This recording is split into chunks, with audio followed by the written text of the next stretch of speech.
We're going to talk today a little bit about William Butler Yeats, a poet, a playwright, and a politician. Very much of Ireland, but also of kind of split allegiances, you could say. Like many Irish poets, he has a kind of love-hate relationship with Ireland. Never really hate with Yeats. He always loved it, but it was the question of identity goes to the heart of him, and he has some very real frustrations with the culture of the place that he is with, in combination with the culture that he imagines it to have. The difference between popular culture and traditional culture, I would say, is a significant element there. He was born in Dublin. He had extended family in the western part of Ireland, where he spent considerable amount of time. He also lived in London for much of his adolescence. He was from a kind of Protestant and genteel upper middle class. His father was an attorney who became a painter. I'd imagine that took a hit to the family income, but evidently they had the resources to withstand that. This is the privilege of some wealth. Throughout his youth, he got to see an awful lot. He never had a tremendous amount of formal schooling beyond high school, quite frankly, and art school. He went to art school as a painter himself for a little while. But he was a deeply read person who unfortunately read a lot of crackpot stuff. So, it's not just the fact that you read. When you read, a lot of hooey, that doesn't necessarily help you. But because he was such a powerful creative mind, he was able to take a lot of the nutso stuff that he was reading and transform it into something really quite extraordinary. He exercised this role of viewing the world around him creatively and plucking from it matter for poetic inspiration. He did that throughout his life. From a young age, he got to witness and became very infatuated with the Irish nationalist movement, particularly a figure named Charles Parnell, around the issue of home rule. His involvement in that movement got a bit of a booster shot when he met a woman named Maud Gonne, who was a ardent nationalist herself, very politically involved, and he fell head over heels in love with her, and he proposed marriage to her several times throughout his life. She always rejected him. Throughout, he is struggling, I would say, for a sense of identity, for a sense of belonging, for a sense of what is the proper role of a poet, which he always saw himself as, even when he was painting. In 1890, he formed a club, the Rhymers Club, with a group of fellow poets in London. And these are very English poets, predominantly, but they were largely from a movement known as the Pre-Raphaelites, who were sort of latter-day romantic poets. They wanted a very dreamy art, a very self-conscious art, very much in the vein of what became a kind of arch aestheticism, art for art's sake, that found its probably greatest fruition in Oscar Wilde. The art that he was creating then, the poems that he was creating then, tended to be much more florid, tended to be much more sweeping and lyrical and decorative. This is the first significant stage of his poetic career, and you can see him go through successive stages, successive fashions, if you will, of how he creates a poem or what he thinks a good poem is. And in this early stage, he is producing stuff that is very musical, that is very conspicuously arty, very much a young man's poetry, quite frankly. This gets further support when he meets a woman named Lady Gregory in 1893, where she is also very invested in Irish nationalism broadly, but she also happens to be very wealthy, and she lets him come and live with her and supports him. And they study a lot of old Irish and Celtic legends, fairy tale stories, essentially, of heroes and monsters, and very fantastical, mystical, magical art of the past. So that colors his art even more in this deliberately artificial art, this deliberately decorative and fanciful, imaginative art. Through Lady Gregory, he also helps found the Irish Literary Theatre, which was soon dubbed the Abbey Theatre, where they put on plays primarily by Irish playwrights and celebrated Irish culture, always in opposition to, distinct from, the English culture that was seen as colonially overpowering the Irish. The Irish have always had an axe to grind with the English because of that. And throughout this period, his poetry is changing. He is going from that early element of the realists or of the Pre-Raphaelites and the romantic sweeping stuff, and his poetry is getting much more realistic. He is investing more in realism broadly, and also conspicuously in politics. He is very much invested in the politics of the Irish nationalist movement. He continues to propose marriage to Maud Gonne, even as she goes and gets married to another guy whom he hated, Yeats hated, and that sort of worked out okay for Yeats, in that he hated this guy, and this guy was an ardent, committed, materialist, socialist, Democrat of the Irish nationalist movement, and he died in an insurrection. He was killed by the British. So Yeats was okay with that. Well, all right, it's a shame he died. He did a lot of good things, but I really always hated the son of a bitch. And even after that, Maud Gonne still wouldn't marry Yeats, so he just can't win with this girl.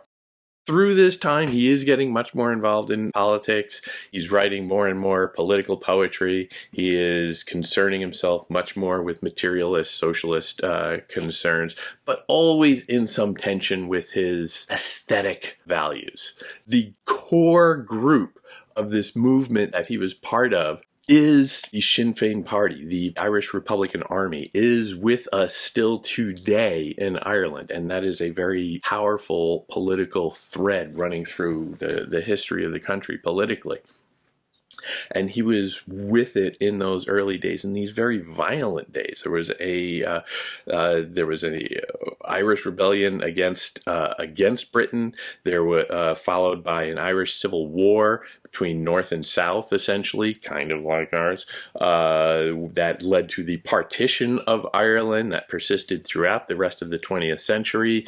Northern Ireland and Ireland proper, the Irish Republic, Southern Ireland, whatever. And he, in fact, even became a politician. He was appointed to the Irish Senate in 1922. When he was already an eminent poet and notable figure in the culture, he actually took a political office. It is perhaps from this settling down a little bit that he was awarded, like, the next year, the Nobel Prize for Literature. So he was a superstar at this point. Around that time, his work is getting much more abstract, much more different again. He's entering another phase, and that would be where he is experimenting with what becomes modernism.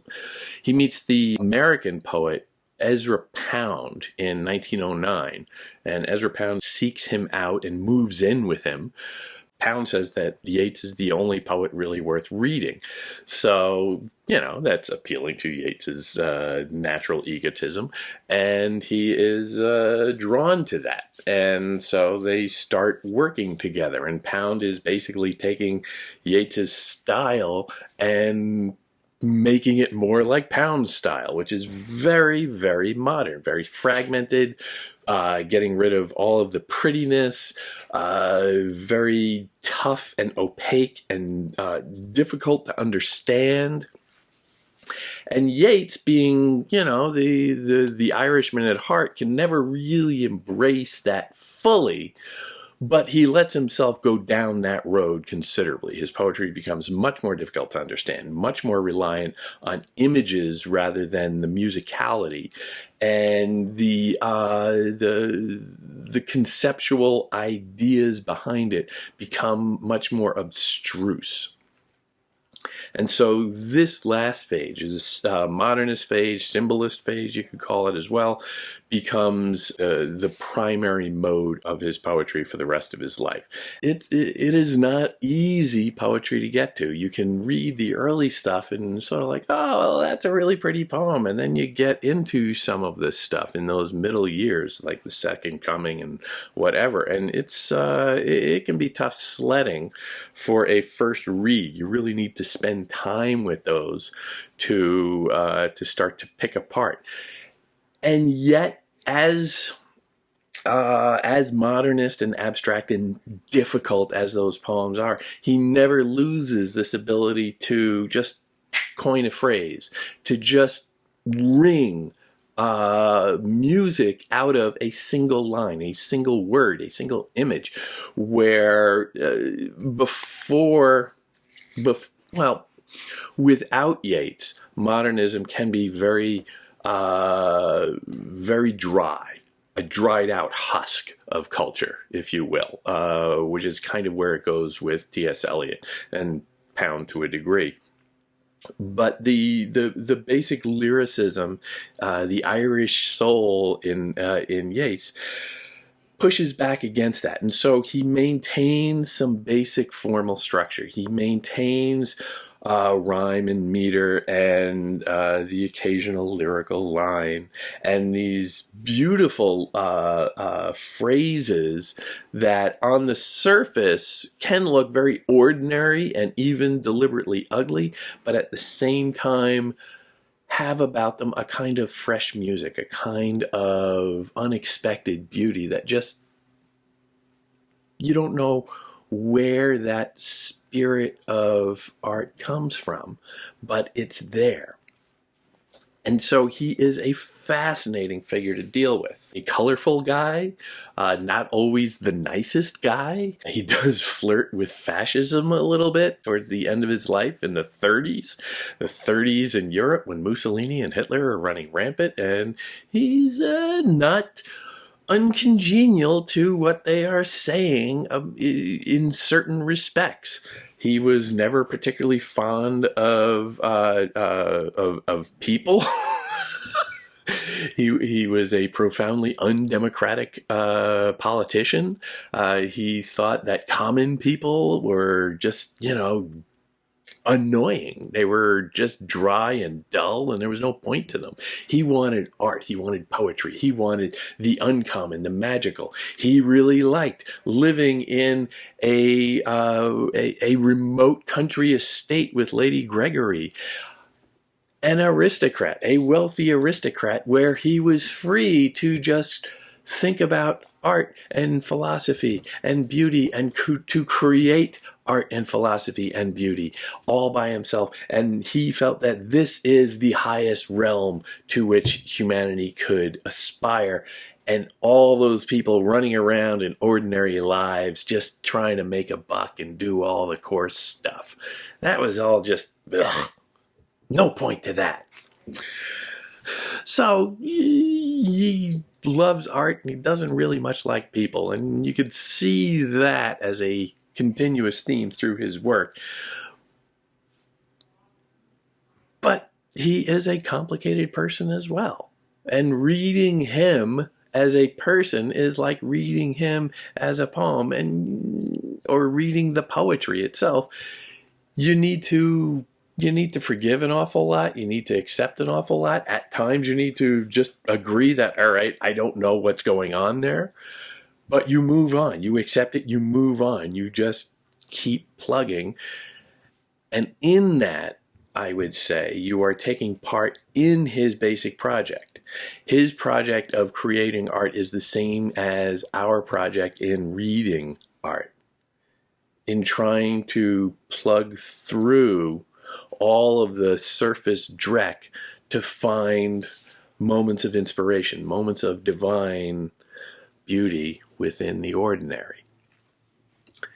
If we can do that, we are. If we can do that, we're in good shape.